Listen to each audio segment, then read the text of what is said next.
L'arrondissement de Tayako dans la commune de Tonguieta n'est pas resté en marge de la célébration de la fête des cultes endogènes ce vendredi 10 janvier 2025. À l'occasion, les chefs traditionnels de la zone des montagnes autour de Sa Majesté Kwaro XIII, chef spirituel des Natimba, ont prié pour la paix et la cohésion sociale au Bénin. Sa Majesté Kwaro XIII, nous avons un devoir de gratitude envers le gouvernement du président Patrice Talon qui a pris la haute et noble décision de faire célébrer désormais cette journée de manière ostentatoire, en ayant plus de temps de s'y consacrer. Désormais, donc, la fête de religion traditionnelle se manifeste tous les deuxièmes vendredis du mois de janvier de chaque année. Cela a justement l'avantage de permettre à tous ceux qui voudraient y participer d'avoir un peu plus de temps pour y être. C'est encore l'occasion de remercier le président de la République et son gouvernement qui ont su redonner à nos traditions les valeurs qui sont les siennes, en les plaçant, elles et leurs gardiens, au centre de sa politique culturelle. Je voudrais alors prier humblement à Sa Majesté Kwaro XIII de veiller sur les mains de nos ancêtres, de prier pour la paix au Bénin et de prier pour nos dirigeants et pour tout le peuple béninois.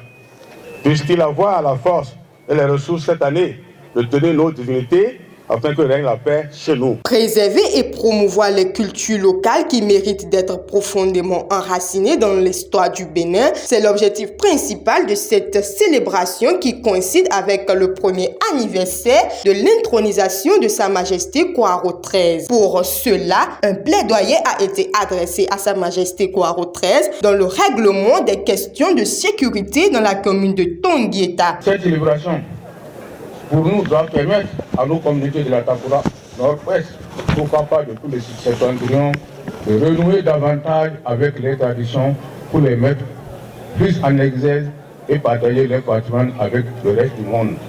Pour moi, c'est tout le sens que revêt la célébration des religions endogènes chez nous, au nord et plus particulièrement à Tayakou ici. Cette année, la célébration du 10 janvier à Tayakou coïncide avec le premier anniversaire de l'intronisation du chef spirituel Kwaro XIII, pour poursuivre les œuvres de Sa Majesté Kwaro Dogo XII.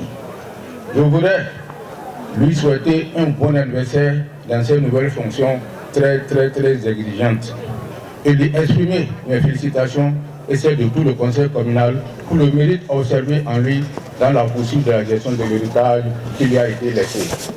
Je voudrais pour finir, au nom du conseil communal et de toute la population, faire un plaidoyer avec grand P à votre endroit, Sa Majesté Kwaro XIII.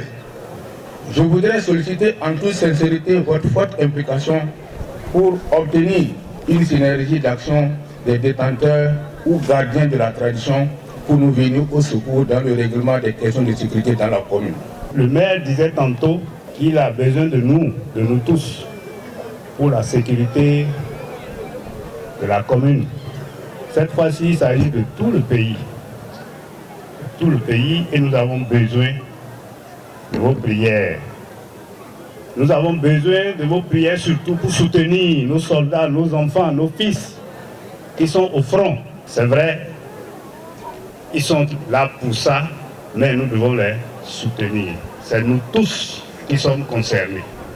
Nous devons défendre notre pays, notre territoire, notre intégrité. Gratitude et reconnaissance envers les autorités de l'Atakora pour le soutien depuis son intronisation. Sa Majesté Kwaro XIII a renouvelé l'engagement des chefs traditionnels à accompagner les actions du gouvernement sans oublier de s'adresser également aux agriculteurs. Je prends la parole pour remercier les fils et filles de la commune de Tonguieta et de ses environs. Les fils et filles qui ont de près ou de loin contribué à la tenue de cette journée festive.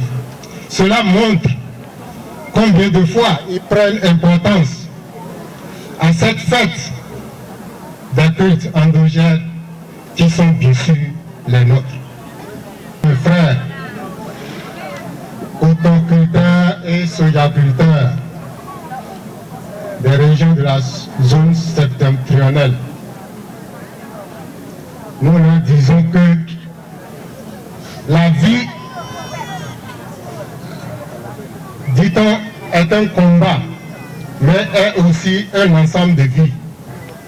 Les arbres, comme nous, ont une vie. Nous devons conserver ces arbres. Je voulais prier à tous nos frères de comparer ces arbres par rapport à leurs soldats, par rapport à leur coton, et voir l'utilité de ces arbres écologiques qui, à des moments,